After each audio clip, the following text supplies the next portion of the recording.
तो welcome in our next video. ये video हमारी करने का जो आज सब्जेक्ट्स रहेंगे वो रहेंगे पीजीटी हिस्ट्री और टीजीटी एसएसटी।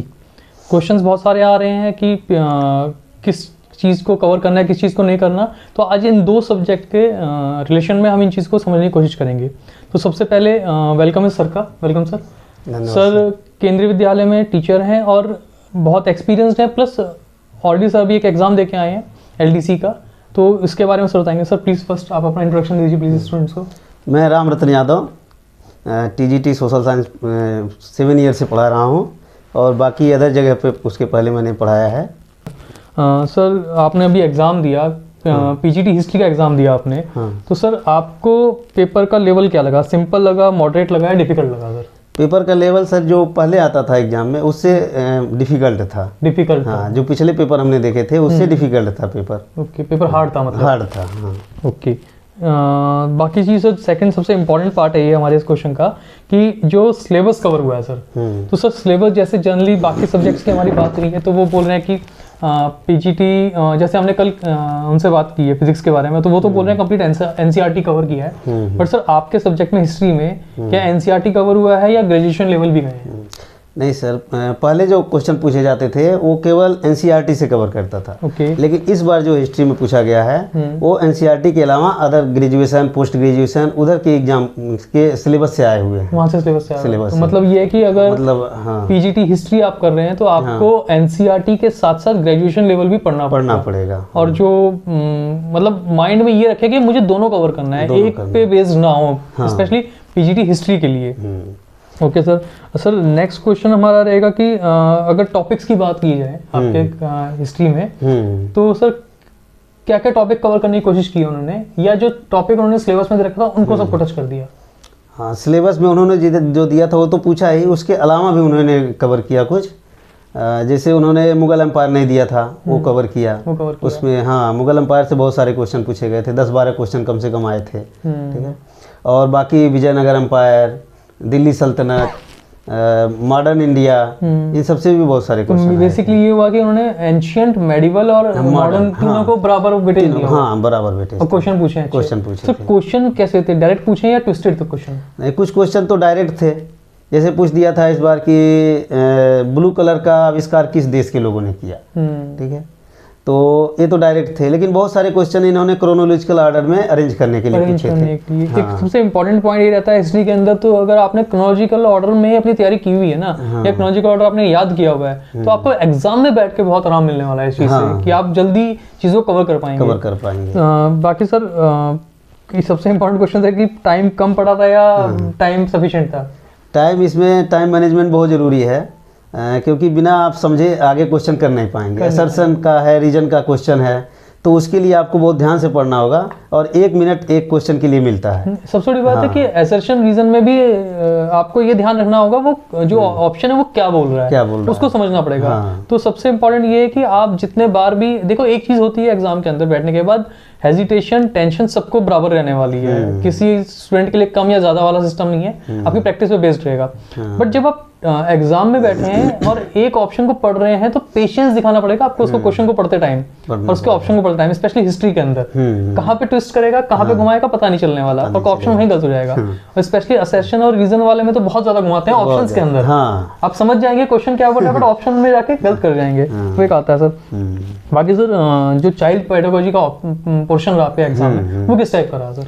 चाइल्ड पेडागोजी में अधिकतर जो एप्लीकेबल थे, जो अलग अलग जो लर्निंग बेस्ड क्वेश्चन थे या टीचिंग बेस्ड क्वेश्चन थे, वो सब का एप्लीकेशन पूछा था कि इस कंडीशन में आप क्या करेंगे, इस कंडीशन में आप क्या करेंगे, मतलब टीचर्स एज ए टीचर आप कौन सा स्टेप्स अपनाएंगे, इस तरह के क्वेश्चंस पूछे थे। डायरेक्ट क्वेश्चन बहुत कम पूछे गए थे कि स्किनर की थियरी क्या कहती है, मतलब इस तरह से नहीं आए थे। एप्लीकेबल मतलब एप्लीकेशन का यूज ज़्यादा है, आपके पास बेसिक है अपना तो आप आराम से सॉल्व कर पाएंगे, आप बता सकते हैं। नहीं तो नहीं हो पाएगा। मेनली सर यही ज़्यादा मेन था हमारे लिए हिस्ट्री के लिए। तो हिस्ट्री के लिए सबसे इंपॉर्टेंट ये है कि एनसीईआरटी के साथ साथ आपको ग्रेजुएशन की बुक कवर करनी पड़ेगी। ग्रेजुएशन और पोस्ट ग्रेजुएशन का काम चलेगा नहीं वहाँ पे, नहीं चलेगा। जैसे बाकी सब्जेक्ट में चल भी चुका है बट आपका नहीं चलने वाला है हिस्ट्री वालों का। बहुत ब्रॉड सब्जेक्ट है तो पूरा पढ़ना पड़ेगा। ब्रॉड बहुत ज़्यादा है सर। हिस्ट्री तीनों अगर पार्ट कवर किए जाए, एंशिएंट, मेडिवल और इसका आपका मॉडर्न का, तो बहुत ज़्यादा वास्ट हो जाता है। और सबसे सर क्रोनोलॉजी के क्वेश्चन में एक चीज और इम्पोर्टेंट है कि ज्यादा क्रोनोलॉजी, जैसे मॉडर्न में बहुत ज्यादा क्रोनोलॉजी बनती है, तो मॉडर्न को क्रोनोलॉजी में ले रहा है सर या मेडिवल को ले रहा है? नहीं, मॉडर्न में ज़्यादा लिया था, मॉडर्न में, मेडिवल में भी लिया था। मॉडर्न में जैसे उन्होंने पूछ लिया था जो कांग्रेस के अध्यक्ष रहे हैं, मुस्लिम अध्यक्ष रहे हैं, 4 नाम दे दिया, उनमें से बता दिया कि कौन पहले था, फिर उसके बाद था।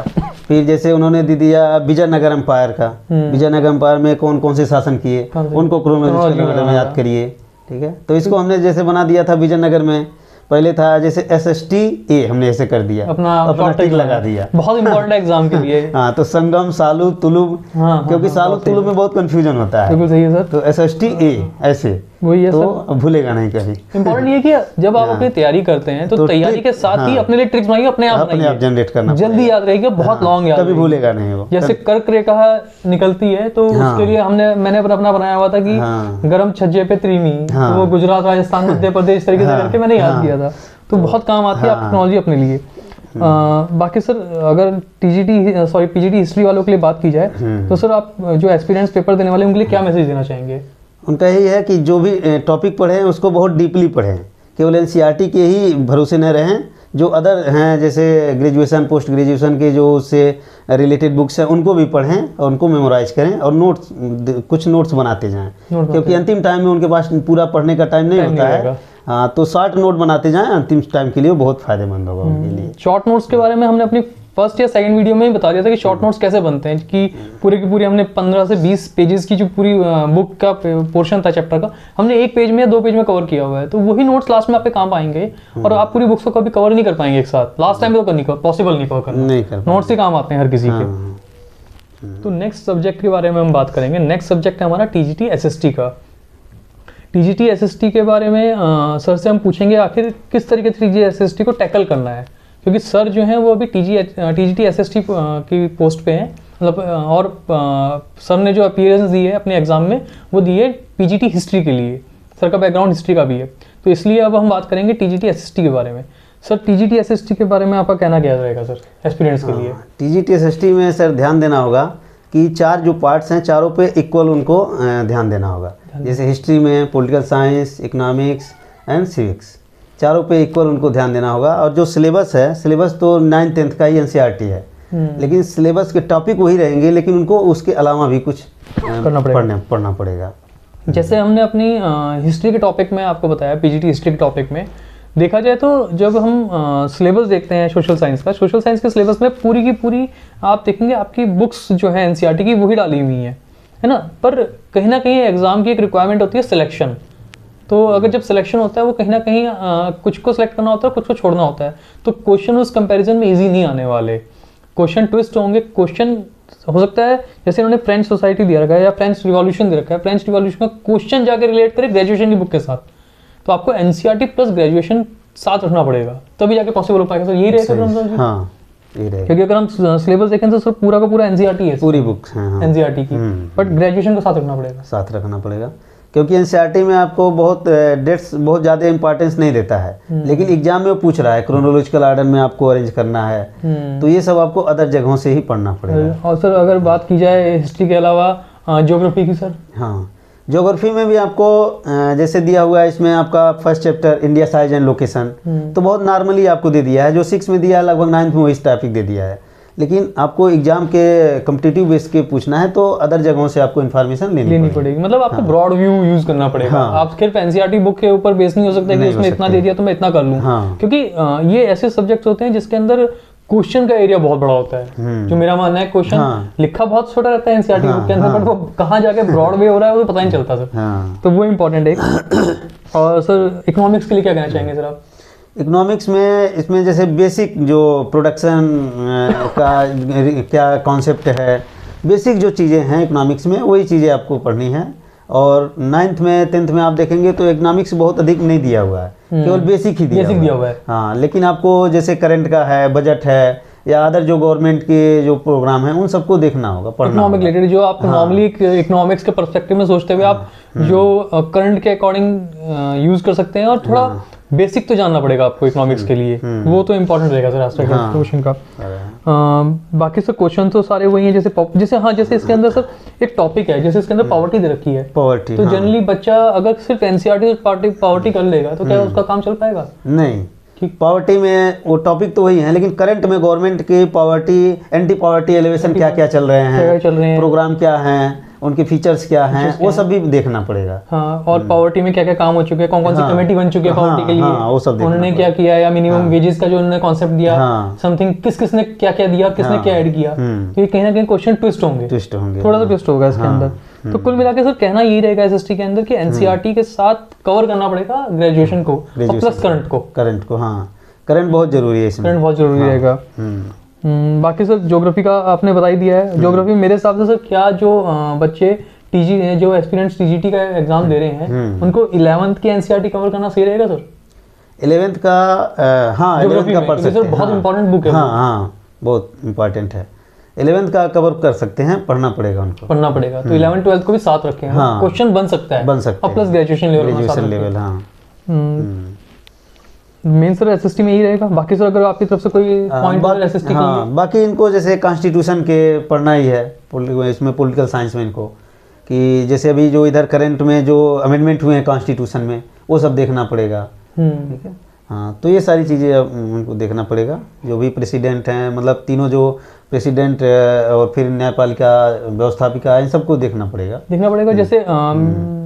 जैसे लास्ट ईयर अगर आप देखें पॉलिटी के अंदर, तो अगर पॉलिटी से रिलेट करूं मैं, तो प्रेसिडेंट के इलेक्शन हुए हैं, बट प्रेसिडेंट के इलेक्शन अगर आप पॉलिटी बेस्ड लेके जाएंगे तो उसके आर्टिकल्स, प्रेसिडेंट की पावर्स, ये सब कुछ क्वेश्चन कहीं ना कहीं इवॉल्व करेगा सर, इवॉल्व करते हैं। हाँ, वही करेंगे। और प्लस जैसे वाइस प्रेसिडेंट का भी हुआ है, तो उसको करेंगे, या उसके कौन कौन से आर्टिकल यूज हो रहे हैं, उनकी पावर्स क्या है, तो वो सब कुछ कहीं ना कहीं माइंड में रखना पड़ेगा। तो कहने का ये रहेगा कि सर टीजीटी एसएसटी के लिए इनको एनसीईआरटी, ग्रेजुएशन बुक्स और प्लस करंट साथ में। करंट बहुत जरूरी है इसके लिए, करंट बहुत जरूरी है। हो सकता है कि क्वेश्चन आपके सब्जेक्ट का हो बट करंट से रिलेट कर रहा हो। हाँ, इकोनॉमिक्स में मेनली इकोनॉमिक्स और पॉलिटिकल साइंस के लिए करंट बहुत जरूरी है इसमें। हाँ, तो मेरे हिसाब से पेपर आपका जो है वो फरवरी में है पेपर, तो बट आपको बजट लास्ट ईयर का एक बार देखना पड़ेगा। बजट प्लस बजट में जो स्कीम्स हैं वो किस टाइप से हैं, वो इंपॉर्टेंट रहेगा आपके एसएसटी के लिए। और अगर कोई ज्योग्राफी का पीएचडी में दे रहा हो, सॉरी इकोनॉमिक्स में दे रहा हो, तो उसके लिए तो बहुत इंपॉर्टेंट है सर। तो शायद से क्वेश्चन हमारे कंप्लीट हो चुके हैं सर। लास्ट कोई पॉइंट हो आपकी तरफ से एसएसटी के लिए? यही है कि उनको सारे चारों पार्ट्स को इक्वल इम्पोर्टेंस देते हुए और तैयारी करें, सफलता मिलेगी जरूर सबको। तो सर कंक्लूड करते हैं फाइनली। सर सबसे पहले तो आपका थैंक यू सर, इतने इंपॉर्टेंट इन्फॉर्मेशन और प्लस सजेशन देने के लिए इस पे एस्पिरेंट्स को। और बाकी अदर सब्जेक्ट्स की भी वीडियो हमारी जल्दी अपलोड होने वाली हैं। थोड़ा सा टाइम लग रहा है क्योंकि स्कूल्स के भी इवेंट हैं, प्लस टीचर भी बिजी हैं, तो इसी वजह से थोड़ा टाइम लग रहा है हमारा वीडियो अपलोड करने में। But with in 1 and 2 days के अंदर हम सारी सब्जेक्ट्स की वीडियो अपलोड करेंगे। तब तक के लिए प्लीज़ बने रहिए हमारे साथ, सब्सक्राइब कीजिए चैनल को, ताकि आपको इन्फॉर्मेशन टाइम टू टाइम मिलती जाए। व्यूज़ तो बहुत सारे आ रहे हैं, बट जो सब्सक्रिप्शन है वो कम चल रहा है उसके अकॉर्डिंग, तो प्लीज़ उसको बढ़ाने में हमारी हेल्प कीजिए। और बाकी अपनी स्टडी पे फोकस कीजिए, और जो सर ने पॉइंट्स दिए हैं प्लीज़ इसको माइंड में रख के तब अपना प्लान बनाइए नेक्स्ट 15-20 days का। तो चलिए मिलते हैं नेक्स्ट वीडियो में, तब तक के लिए thank you and bye bye.